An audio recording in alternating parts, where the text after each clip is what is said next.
네, 이슈의 재구성 시간입니다. 사실 오늘 저희가 시장에서 전체적으로 급락이 나오다 보니까 하락하는 종목들 왜 빠지는지 어떻게 대응해야 되는지 이야기를 해드렸는데 그런데 이 시장에서 오늘 게임주들은 또 선방하고 있습니다. 오히려 급등하는 종목도 있고요.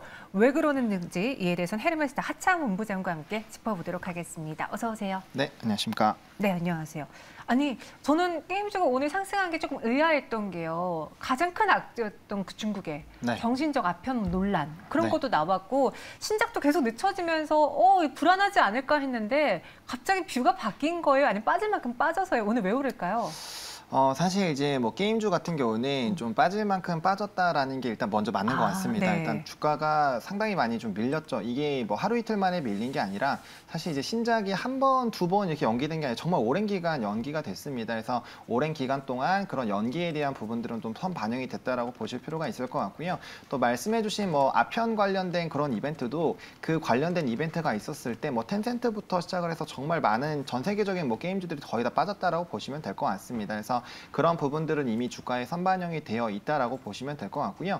사실 게임주가 지금 업종 자체가 굉장히 잘 가는 것처럼 보이는데 그 업종이 잘 간다라고 보기보다는 개별적인 모멘텀들이 이제 하나하나씩 좀 정말 미루고 밀었었던 것들이 좀 터져 나오고 있다라고 보시면 될 것 같습니다. 그래서 뭐 최근에 이제 게임들이 이제 신작이 나오고 정말 대박 흐름으로 갔었던 종목군들은 정말 시세가 엄청나게 좀 튀어나왔다라고 보실 필요가 있을 것 같고요. 그게 또 아닌 종목군들 같은 경우는 또 이제 굉장히 좀 주가가 어려운 상황에 있는 종목들도 있습니다. 그래서 업종 자체가 전부 다 상승하기보다는 이제 개별적인 모멘텀이 좀 터져 나오는 쪽에 좀 강한 흐름들이 나타나고 있다라고 보시면 좋을 것 같고요. 뭐 근데 게임주 같은 경우 사실 이제 신작 게임들이 얼마나 많이 라인업이 되어 있고 그 신작들이 얼마나 흥행하는지가 상당히 중요한데 지금 뭐 게임주들이 신작 게임들이 워낙 밀려져 있었던 그런 일정들이 이제 막 오픈이 되다 보니까 뭐 기대작들부터 시작해서 정말 막 많이 튀어나오고 있습니다. 그래서 그런 부분으로 게임 섹터를 좀 보시는 게 맞지 않을까라고 말씀을 드려보도록 하겠습니다. 그 주 52시간 근무 제한 거기에 코로나19로 재택근무 영향을 받으면서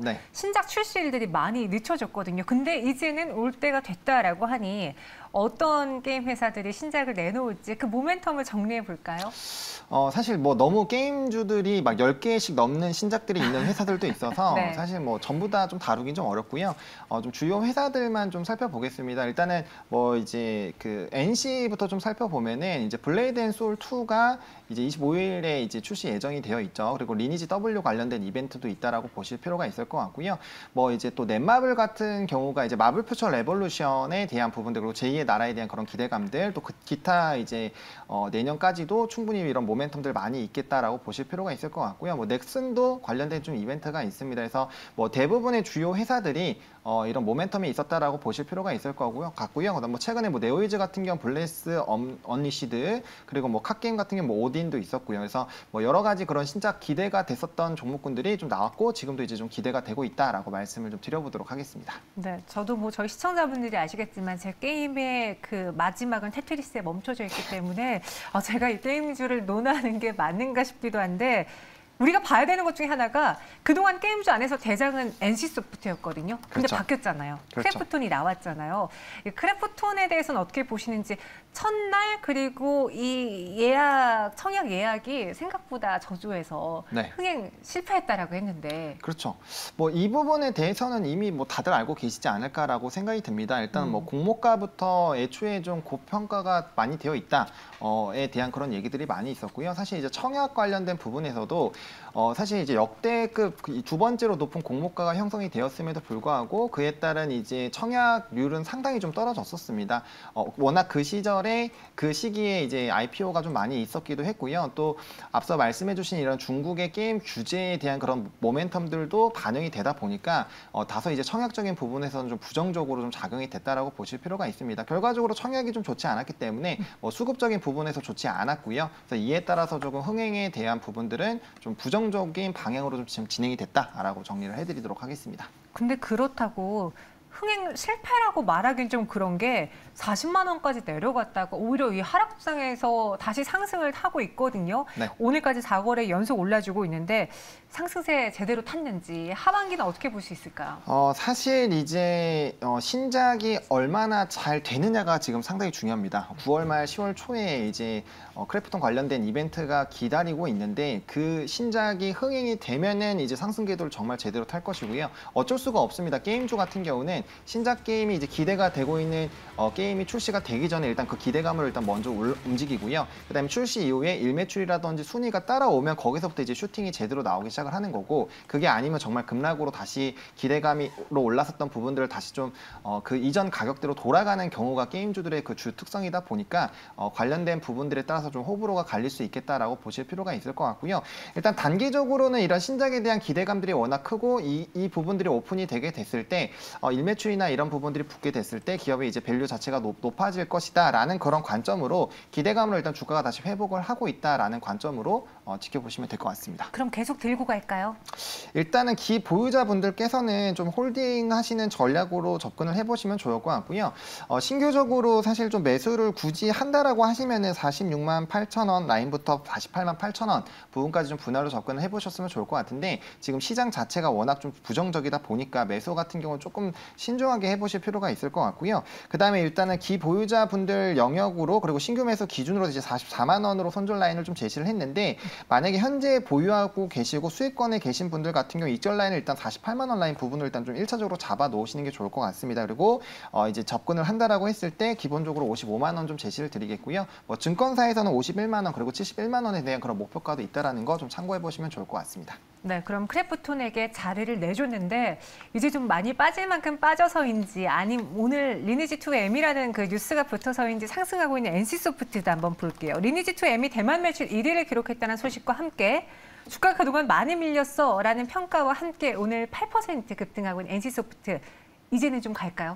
저는 개인적으로 이 NC소프트는 상당히 긍정적으로 보고 있습니다. 네. 일단은 MMORPG가 정말 예전의 게임사에서는 정말 크게 매출을 좀 차지했었습니다. 그 이제 MMORPG가 한참 핫했었던 시절에는 진짜 그 하나만으로도 엄청나게 구독 경제 형식으로 좀 진행이 되다 보니까 실적이 좀 잘 나왔는데, 이제 블레이드 앤 소울 자체가 굉장히 전 세계적으로 유명한 IP입니다. 근데 그에 따른 블레이드 앤 소울 2가 또 진행이 될 것으로 기대가 되고 있다 보니까 흥행은 거의 뭐 대부분의 사람들이 흥행은 잘 될 거야 부분이라고 좀 생각을 하시면 될 것 같고요. 이제 일매출이 예상한 것만큼 잘 나오느냐 안 나오느냐가 좀 상당히 중요할 수 있을 것 같습니다. 근데 이제 NC소프트 같은 경우도 사실 신작에 대한 그런 기대감들이 상당히 좀 많이 있었는데 계속적으로 좀 일정이 지연이 되면서 사실 실망도 좀 많이 했었고, 게임 섹터 같은 경우 좀 인건비라든지 이런 부분들이 상당히 좀 많이 나타나게 되면서 실적적인 부분에서 조금 부정적인 흐름들로 갔었거든요. 근데 지금 뭐 말씀해 주신 것처럼 리니지 M에 대한 이런 매출에 대한 견조한 흐름들, 거기에다가 엄청나게 기대가 되고 있는 그런 기대작이 나오다 보니까 충분히 이제 주가의 바닥권에서는 한 번 정도는 좀 우상향할 수 있는 그런 모멘텀으로 작용을 하지 않을까라고 좀 생각을 하고 있는 상황입니다. 그럼 게임 빅3 업계, 뭐 앞서 이야기했던 크래프톤의 경우에는 향후 뭐가 나오느냐에 따라서 또 평가가 달라질 테니 좀 논의로 해보고, 기존에 있던 강자죠. NC소프트, 넷마블, 넥슨모지티 이렇게 좀 붙여보자면 신작 기대에 있어서 더 오를 수 있는 대표 종목 뭐가 있을까요? 저는 NC소프트라고 생각을 합니다. 강력하시네요. 네, 그만큼 블레이드 앤 소울 IP 자체가 정말 좀 대단하다라고 보실 필요가 있을 것 같고요. 뭐 다들 아시겠지만 뭐 사전 그런 가입자 수라든지 서버 수만 보더라도 정말 엄청나게 일단은 좀 규모가 커져 있는 상황입니다. 그래서 우리가 예상한 대로 만약에 진행이 된다라고 했을 때는 리니지 IP도 굉장히 강력합니다. 그래서 그거에 더불어서 또 하나의 또 캐시카우를 또 얻을 수가 있는 상황이다 보니까 그런 관점에서 봤을 때는 뭐 실적이라든지 이런 기업의 평가에서는 상당히 좀 긍정적인 방향으로 나아갈 수 있지 않을까라고 생각을 하고 있습니다. 네, 그래서 여전히 게임주 안에서는 대장 자리를 시총으로는 내주긴 했지만 NC소프트 이대로 죽지 않을 것이다. 신작에 대한 기대감까지 남아있다라면서 탑픽으로 꼽아주셨습니다. 참고해 보시기 바라겠고요. 여기서 하창 본부장님 인사드리도록 할게요. 오늘 말씀 고맙습니다. 네, 감사합니다.